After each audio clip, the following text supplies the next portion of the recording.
Alors Scopti, c'est une coopérative ouvrière qui a vu le jour à la suite d'un conflit social contre la multinationale Unilever qui détenait le site de production.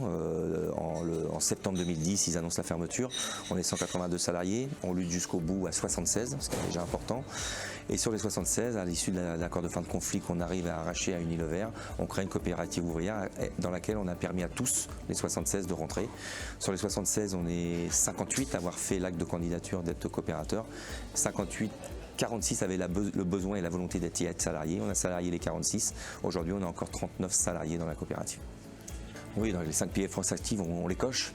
Mais pour résumer ceux sur lesquels on est particulièrement actif, la gouvernance, avec notre modèle économique coopératif où on veut vraiment un fonctionnement horizontal, même si on a un mode de fonctionnement pour faire fonctionner l'entreprise, mais un homme, une femme, une voix, c'est pas que sur les papiers, c'est ce qui se passe dans la coopérative.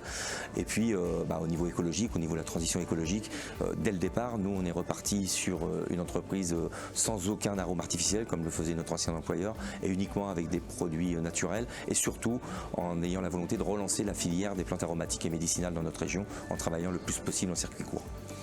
Alors oui, relocaliser la filière, il faut savoir que quand la multinationale Unilever achète la marque Éléphant dans les années 70, l'ensemble des plantes aromatiques sont issues de terroirs locaux.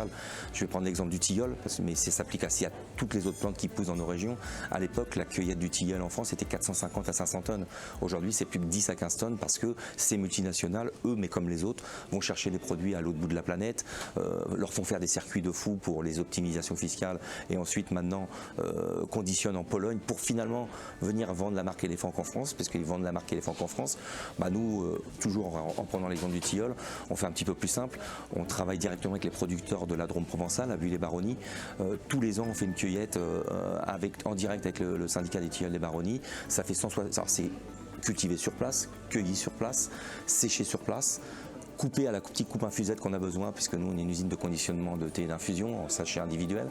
Ça fait 160 km, ça vient à l'usine et on conditionne sous la marque Scopti Bio ou 1336 Bio, puisqu'on est sur du bio.